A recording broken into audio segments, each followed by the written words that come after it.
Do you have a worn out rack? Maybe it's clunky, maybe you've just had it in the machine for a while and it's time for an upgrade. Well, we have the solution for you with a RackBoss 2.0, and today we're going to show you how to install it on this General XP1000.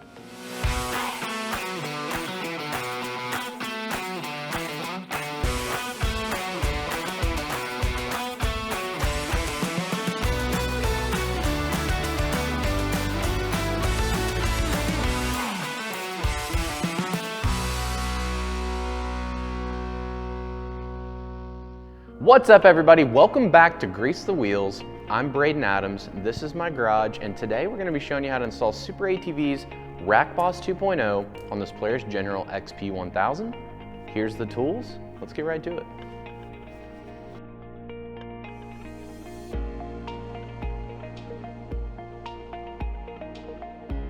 So the first thing you're going to do is lift your machine up off the ground, and you're going to remove both of the front wheels and tires.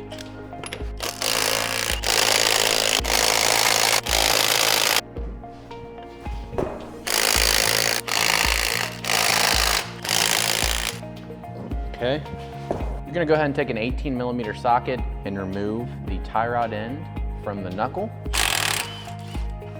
Go ahead and remove the nut. Sometimes your tie rod will just come right out, other times it won't. It is tapered into the knuckle.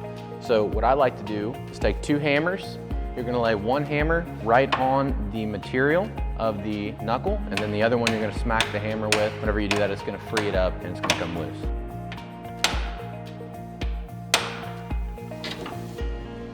Tie rod end removed. So throughout this installation, there is going to be multiple times where we're doing something on one side.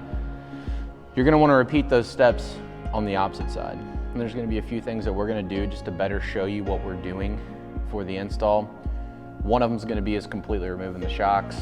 You don't have to do that, but we're going to go ahead and do it just to get the shock completely out of the way. That way we can get the camera in there and show you exactly what we're doing. So we're going to go ahead and remove the shock. What you need to do is remove the shock from the A-arm, and then just strap it up out of the way. But we're gonna go ahead and completely remove ours, which you can do as well if you want. So remove the nut, pick up on the hub, remove some pressure off the shock. And then what I like to do is just go ahead and pop the hardware right back in the same orientation it was removed. That way you know exactly where it goes, the orientation, and you don't have to question it when you go to reassemble the machine. So for this next step, you're gonna remove the winch on the machine. If you don't have a winch already installed on your machine, then you're gonna skip to the point to where we go to the opposite side and remove the tie rod, and then we're gonna start removing the hardware for the rack. But we have a winch to remove, so we're gonna have to remove the winch, the wiring, as well as the mount. So that's what the next steps are gonna be about. Like I said, if you don't have a winch, go ahead and skip ahead in the video. So I'm gonna go ahead and start with disconnecting the hot wire off of the winch solenoid. And when you do this, you're gonna be mindful of where this hot wire goes when it comes off.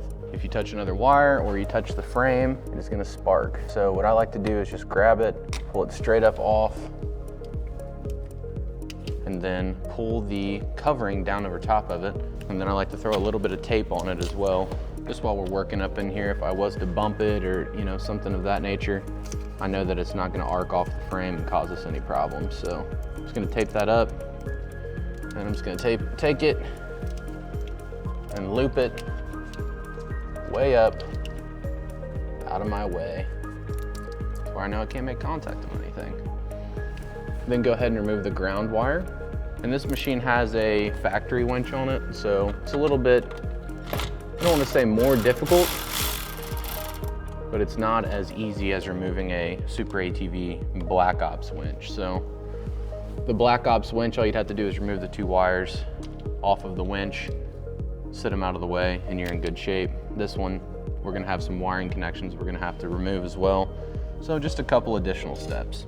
So that's what we're doing now, is removing the wiring connection. So this has a plug, a connector that is attached to the solenoid. Again, on a SuperATV winch, that's something that you're not gonna have to be worrying about.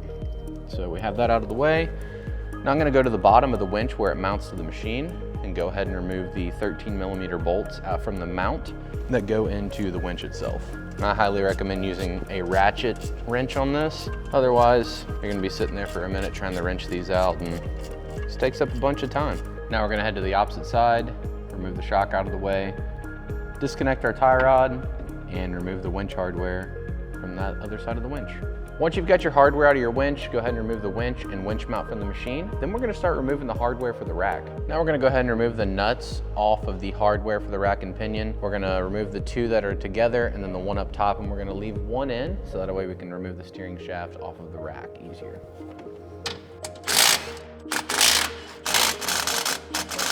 Now we're gonna head to the opposite side. Now we're gonna be removing the steering shaft from the rack. You're gonna have a 17mm wrench on the nut and then a 15mm socket on the bolt head.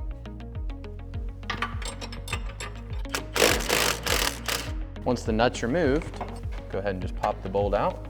Make sure that it's loose on the splines, which ours is. And we're gonna go ahead and remove the last nut off of the studs for the rack and pinion. It will be a 15mm socket to do that. We're gonna crack it loose with our ratchet. And then use our electric ratchet to remove it the rest of the way. So now we're gonna remove the rack from the machine. In order to do that, we're gonna need to remove all 4 of the bolts that are coming from the bottom that are going into the differential. Those are gonna be 15mm bolts. Also, if you have the factory bumper installed, 2 15mm bolts right here on the front, just back those out. Once you've done that, grab a hold of both CVs and just walk the diff forward. We've got our diff slid all the way forward as far as it'll go right now. Then you can go around to the rack and we're just gonna maneuver it around until we can get the steering shaft off. So as you can see there, we've maneuvered the rack and pinion around, pull the steering shaft off, and then we can grab our rack and we're just gonna maneuver it around until we can get it slid over top of the pinion tube on the differential and out of the machine.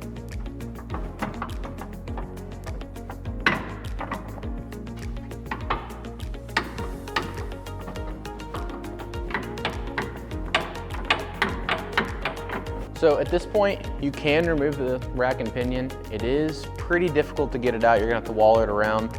If you're struggling with removing it that way, we're gonna show you the easier way to do this. You do have to remove a few more components, but it is fairly easy to remove these. So what we're gonna do is remove the axle from the differential. In order to do that, you're gonna have to remove your caliper, your hub, and also the sway bar link. So that's what we're gonna do now. Caliper, axle nut, sway bar link hardware.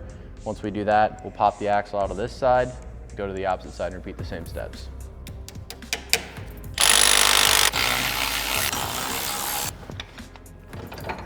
And we're gonna remove our upper ball joint pinch bolt, remove the sway bar link hardware, remove the axle, and we're gonna go to the opposite side and repeat the same steps.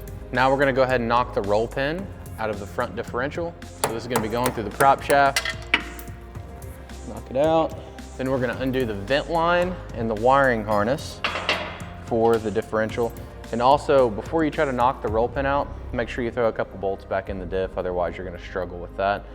So I'm gonna undo the vent line. I'm just gonna take a pair of needle nose pliers. So just come over to the driver's side and follow the frame up, and you'll feel the wiring harness, the connector. Just go ahead and remove that. Once you've done that, you can go ahead and grab a hold of the differential, get the bolts out of it, and you're just gonna pick straight up. I'm just gonna maneuver it right out of the machine, just like so. So I went ahead and threw a nut back on the rack just to hold it in place. We're gonna go ahead and remove that.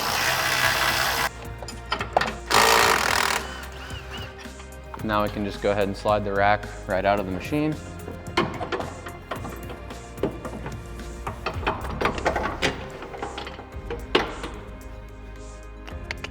So now what we're gonna do is grab the RackBoss 2.0 and get it installed in the machine. The way that I like to do this is to go ahead and install the steering shaft to the rack first.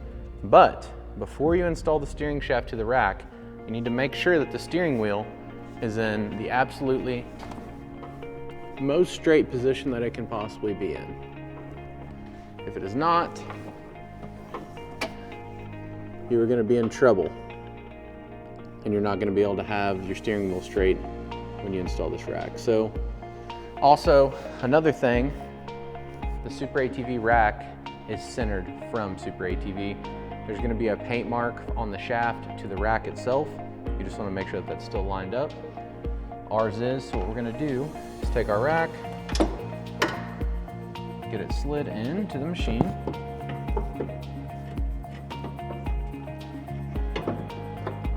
Then slide it onto the steering shaft, making sure that you do not rotate the shaft, because if you do, the steering wheel is going to be off. Got to open the yoke up a little bit.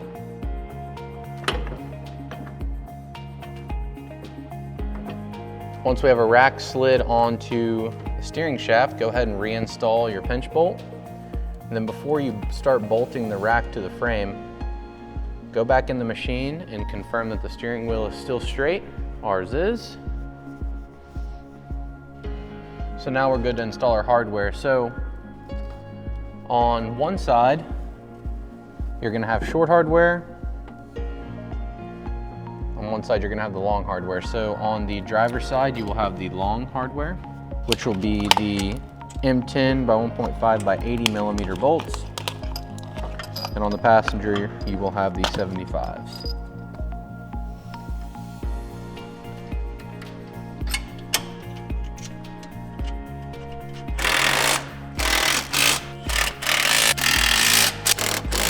Now we're going to reinstall our differential. Just be mindful of the connector. I like to just take it and go ahead and flip it out of the way. That way we don't smash it.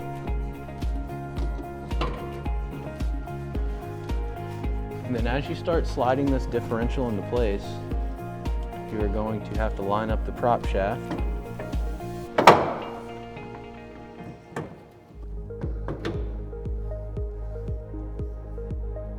Once your differential started back into the machine and the splines are lined up as well as the hole for the roll pin, go ahead and install the hardware to the differential. Now we're going to reinstall our roll pin. If you've had this roll pin out more than one time, I do advise you to go ahead and change it. This is the first time this one's been out, so it's good to reinstall.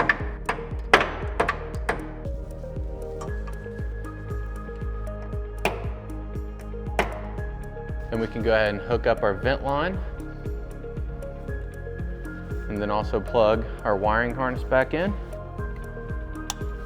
We're going to reinstall our axles. Go ahead and pop the axle back into the knuckle, like so. And we're going to bring the upper A-arm down, reinstall the ball joint to the knuckle, put your pinch bolt through, and then we'll wait till we have the other side assembled just like this before we attach our sway bar links. But we can go ahead and throw our hub on,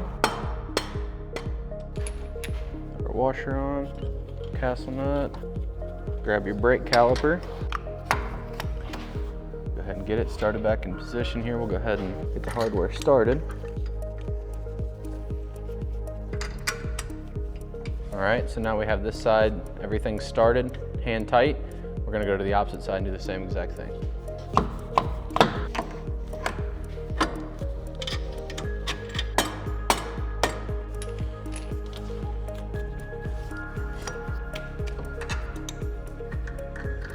And we can hook up our sway bar links. We're going to install our shocks to our machine.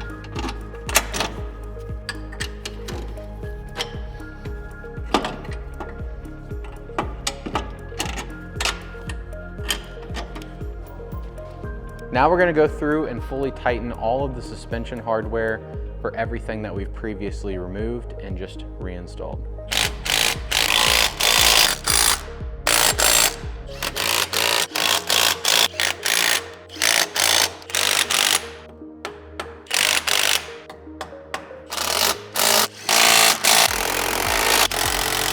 So now we have all the suspension hardware fully tightened. Anything that we removed is reinstalled.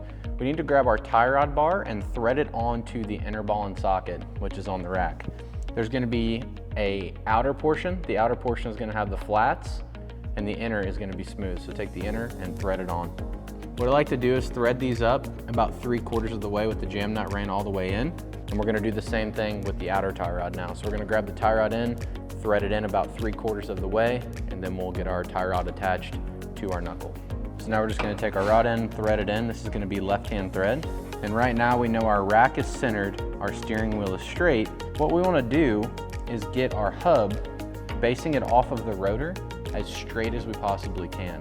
Now there's no way that you're gonna be able to set the toe with this machine in the air, but what you can do is get it as close as you can in the air where you don't have to make near as many adjustments when you set the machine on the ground. We're gonna grab this pack here. It's gonna have the tapered studs, the misalignment bushings, the nuts, and the cotter pins. We're gonna go ahead and open this up. This tapered stud is gonna sit right down in the knuckle, like where you removed your OEM tie rod from. So you just drop it in, and then the tie rod itself is going to sit right on top. That's where these misalignment spacers come into play here. These are gonna go on top of the rod end. Take the machine side, drop it in. It's gonna fit on there perfectly. Grab 2 of the nuts. One's gonna go on top, and one's gonna go on the bottom. It's gonna be a 19 socket and a 19 wrench. So I'm gonna go ahead and take an impact. I like to put my impact on the bottom and then put a wrench up top, because really what we're trying to do is draw that taper down into the knuckle. We got it tight on the top and bottom. Now we can go ahead and throw the cotter pins in, because there's no reason that we'll have to remove this, because one awesome feature of the SuperATV tie rod kit that comes in the RackBoss 2.0 kit is that it's double adjustable. So that means when the jam nuts are loose, you just turn the tie rod and that's gonna adjust the toe in or out.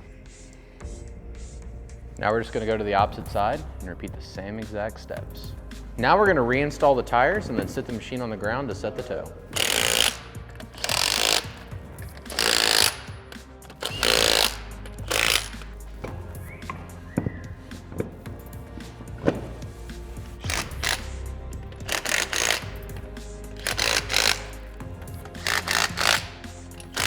Lift is coming down.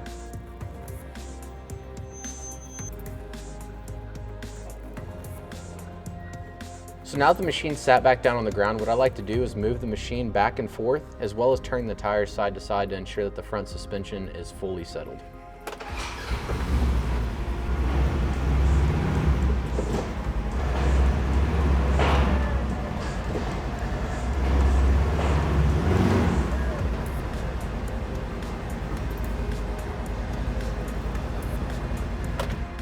Now you just want to make sure that the steering wheel is perfectly straight, and then we're going to measure the front tires on the front as well as the back side to check the toe. All right, so now that the machine's on the ground, the suspension is fully settled, we are going to be checking the toe. I have Brett here helping me today. What we're going to be doing is measuring from center to center on the front side of the tire. So most tires will have a molding mark right in the center in between the tread. That's where you're going to want to hold the tape measure to measure.